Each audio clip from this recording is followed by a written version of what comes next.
Assalamualaikum warahmatullahi wabarakatuh. Kepada siswa-siswi Min 3 Banyuwangi yang saya cintai, untuk pembelajaran hari ini adalah matematika kelas 4 dengan pokok bahasan pecahan. Pembelajaran yang lalu yaitu pecahan dengan indikator menentukan nilai-nilai pecahan. Yang kedua, menentukan pecahan senilai. Yang ketiga, merubah pecahan menjadi yang lebih sederhana.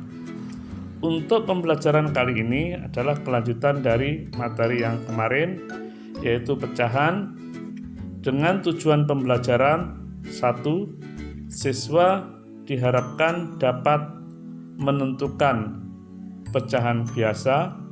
Yang kedua, siswa dapat menentukan pecahan campuran.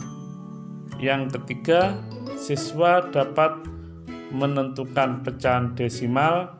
Dan yang keempat, siswa dapat menentukan persen. Untuk pokok bahasan yang pertama yaitu pecahan biasa.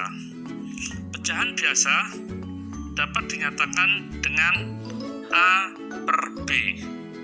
A kedudukannya sebagai pembilang dan B kedudukannya sebagai penyebut. Pecahan biasa dibedakan menjadi dua. Satu, pecahan murni, yaitu apabila pembilangnya lebih kecil daripada penyebutnya. Contoh, 2/5. 2 sebagai pembilang, 5 sebagai penyebut.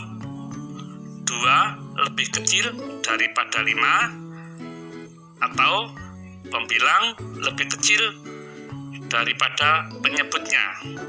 Contoh yang kedua, 4/5. Contoh yang ketiga, 5/9. Masing-masing contoh tersebut semuanya pembilangnya lebih kecil daripada penyebutnya, sehingga dikatakan pecahan murni. Yang kedua, pecahan tidak murni, yaitu apabila pembilangnya lebih besar daripada penyebutnya.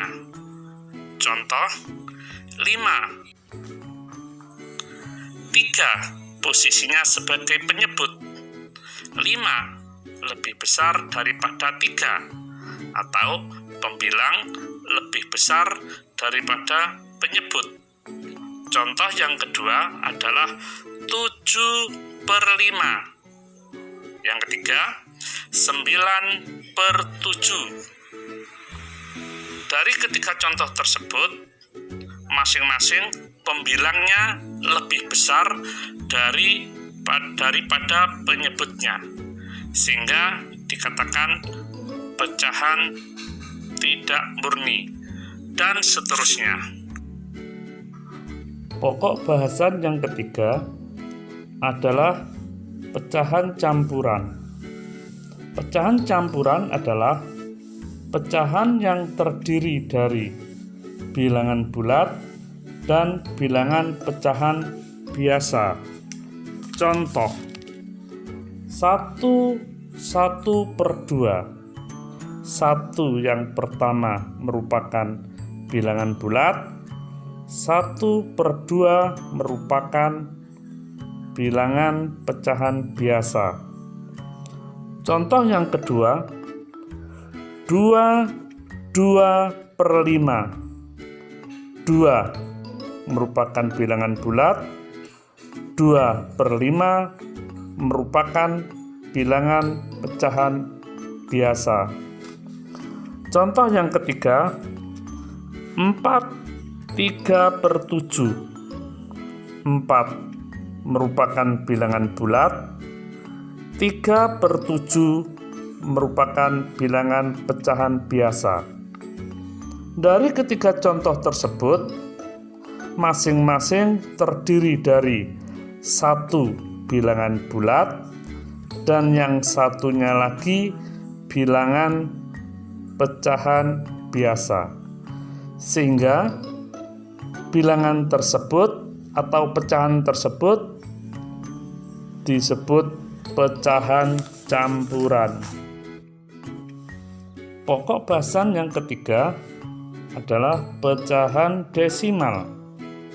Pecahan desimal adalah pecahan yang penyebutnya 10, 100, 1000, dan seterusnya.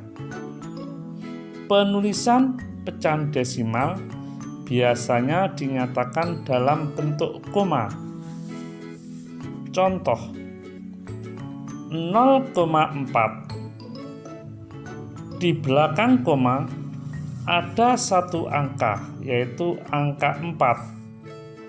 Maka penyebutnya 10, sehingga 0,4 dalam bentuk pecahan adalah 4/10. Contoh yang kedua, 0,25. Di belakang koma ada dua angka, yaitu 2 dan 5, sehingga penyebutnya per 100. 0,25 dalam bentuk pecahannya menjadi 25/100. Contoh yang ketiga, 0,275. Di belakang koma ada 3 angka, yaitu 275, sehingga penyebutnya menjadi 1000. 0,275 dalam bentuk pecahannya menjadi 275/1000 dan seterusnya. Pokok bahasan yang keempat yaitu persen. Persen adalah pecahan per 100. Penulisan persen biasanya ditulis dalam simbol 0/0 atau persen, artinya per 100. Contoh, 5%, artinya 5/100. Bisa dibaca 5/100. 24%, artinya 24/100. Bisa dibaca 24/100. Setiap persen apabila dijadikan pecahan, penyebutnya selalu per 100. Demikianlah pembelajaran pada hari ini. Mudah-mudahan apa yang saya sampaikan dapat dipahami dan dapat dimengerti. Kurang lebihnya saya minta maaf. Akhirul kalam. Wassalamualaikum warahmatullahi wabarakatuh.